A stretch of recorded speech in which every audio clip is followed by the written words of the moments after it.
Holla ballers, what's going on? It's Preacher. Let's talk about the challenges, shall we? What are they supposed to be?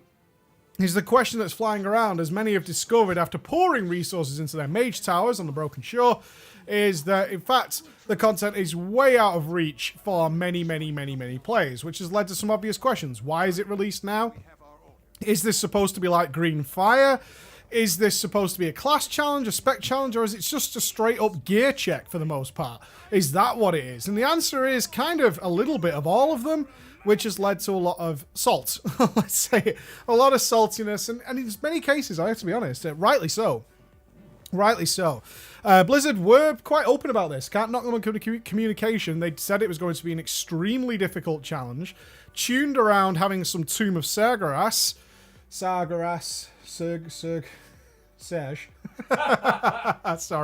I don't mean to trigger everybody. Sag. Is he French? You gonna do? I know, I'm sorry. Around Tomb Gear. Let's say it that way. And people have obviously rushed and invested all their resources into this. Not that they still don't get some benefits from that. Having knowledgeable and all that kind of stuff is still handy. But of course, the main reason people poured resources into the Mage Tower was, of course, to get the artifact skins. And now they're finding that they can't get them. And for the most part, people are unwilling openly now to contribute anything to another Mage Tower. Because as we know, it's going to be destroyed within 3 days and then have to be rebuilt again.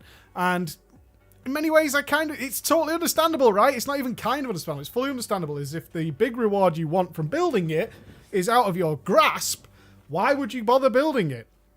And when will we see one again? And I'm sure many people will keep contributing somewhat to it, but the likelihood is focus will now shift to the other two. So let's talk about it. I did my Frost one today. I made a meal of it. Not going to lie. I basically had it done on the fourth pull. I was in the last phase and made a stupid error.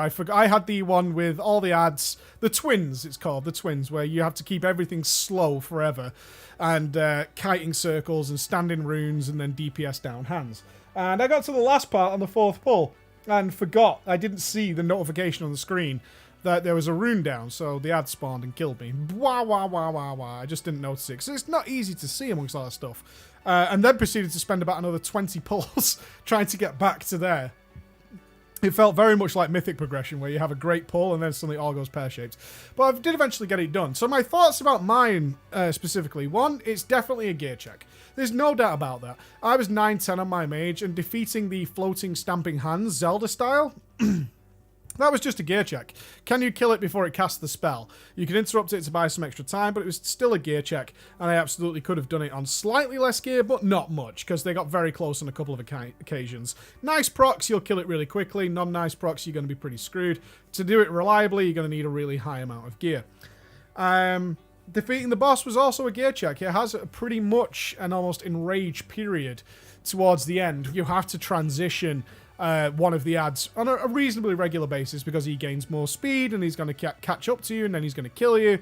So that is a gear check as well. So fully a gear check thing. What about the skill element?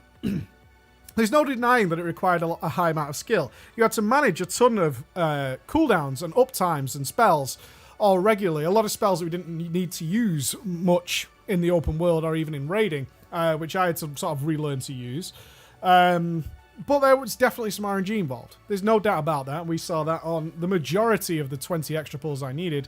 Sometimes you could just get screwed by that fight. There was no doubt about it. And there was not much you could do to be good at it. So, what do I think of it? I put it down to mainly being a gear check. More than anything, it was a gear check. I passed the gear check, and after that, it was a case of kind of coping, because I knew all the mechanics, as you can probably imagine. Mechanically understood the fight perfectly, but needed things to kind of randomly kind of go in my favor in order to get the job done. Which I expect as somebody who is not tomb geared, who is still very highly geared, and pushing it earlier than what it's supposed to be done. I expect those things to be an element. As more gear comes out, the randomness becomes less of an issue, and so on and so forth. You're transitioning early, etc., etc. So that was my thoughts on mine. And then I went to do the fire one, but unfortunately only had a couple of goes left with the nether shards that I had on my main, and I'll get that done at a different time, which is apparently much more difficult, but again, much more of a gear check than anything. The thoughts that have come up then, is it like Green Fire? Well, no, it's not. Green Fire was designed for Warlocks specifically, and that means that Blizzard has a vast knowledge of what Warlocks can do, and then tailor the encounter not to be so much of a gear check. I did the Warlock Green Fire for several people on low-geared Warlocks because it was more mechanically about can you play a Warlock. Unfortunately, this time round, they haven't gone the class route, and I feel that might have been a problem. Obviously, the discussion in Blizzard's offices were, do we make one for each individual spec? That's a lot of separate scenarios that need to be created. So they went down the road that they did with the artifact weapons, which is, let's make some that we think work for a variety of specs that have similar capabilities. And we have to include certain legendaries into this. Now, this has again been another point of contention. If this is supposed to be some sort of skill challenge, am I skilled because am I not skilled? Am I a bad player because Pride didn't drop for me? As a lot of the Rets are saying. Like, if I don't have that, does that make me a bad player? Now, I did my Frost one without any of the Frost legendaries. Still a good legendaries, but good utility ones. But if I had the Frost ones, it would have made it significantly easier. Am I a bad player because of that? Obviously not. I'm not a bad player. Like the Warlocks, especially with the slows that they need as the Affliction quest, am I a bad player because I don't have the ring? Well, obviously not. So at that point, it changes the whole nature of the game from being something based on skill, again shifting towards gear and higher gear. I think this was a mistake. I think they should have done class ones. But I'm sure that would have still angered a lot of people, but they could have got rid of the gear check element. If the Shamans, for example, had to do a scenario which involved all three of the Shaman specs, that would have been a much more interesting and less gear-related situation. Similar for the Mages and similar for every single spec class in the game. If they would have had a class-specific one that required them to use a set amount of gear, perhaps the armor of the Tiras Guard for the Mages or something, I would have had to wear their armor, so I couldn't wear my overpowered gear and everyone be in the same gear, and it's all about whether or not you can play your class correctly. That would have probably been more fair and more accepted by the community. They could have still made it as difficult as the Green Fire was for many, and that way fairness would have been to come around. Because fairness is the big topic here, isn't it? Is this stuff fair? And right now, I agree, it's not fair.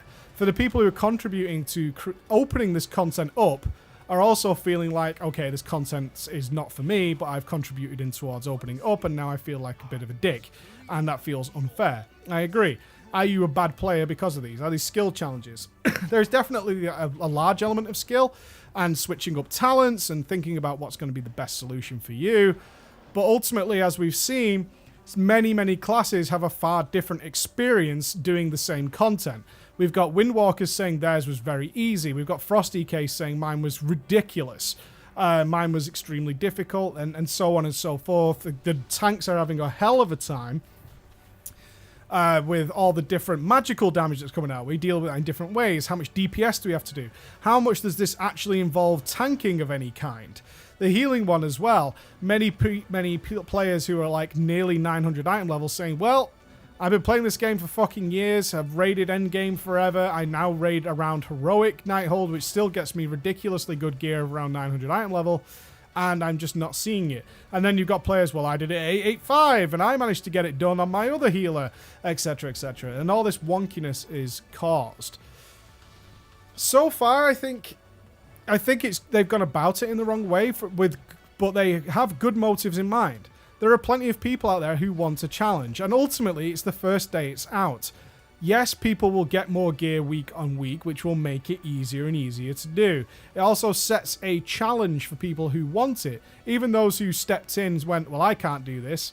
Hopefully a good proportion of those guys are going, well, I'm going to have to get more gear before I try this again. But it's still on my to-do list. It's a goal I've set for myself, which even if you're raiding or not, is a good thing to have in a video game, is a goal, is a place to reach.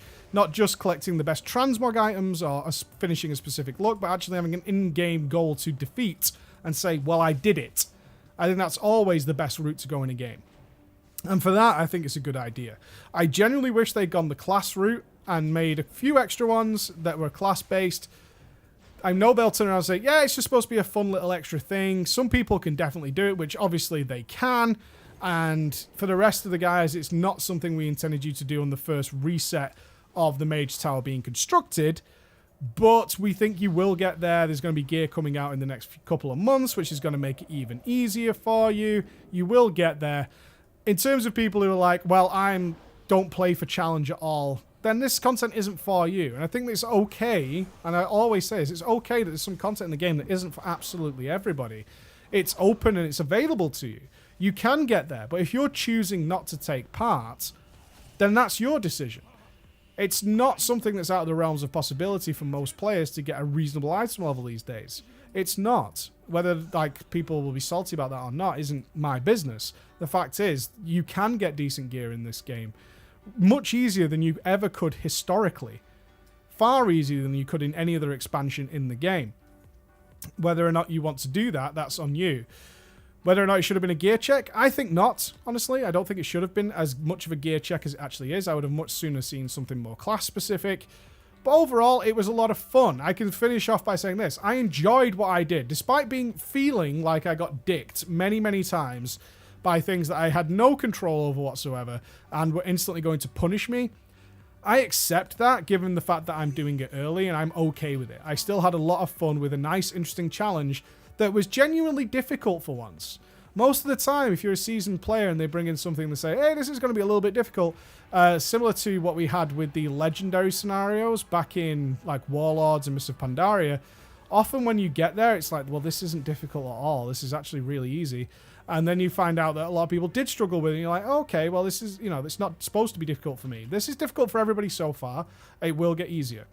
Your thoughts, guys. And please don't fill up the comment section with, well, I did it on this and this and this. All right, guys. Bye-bye.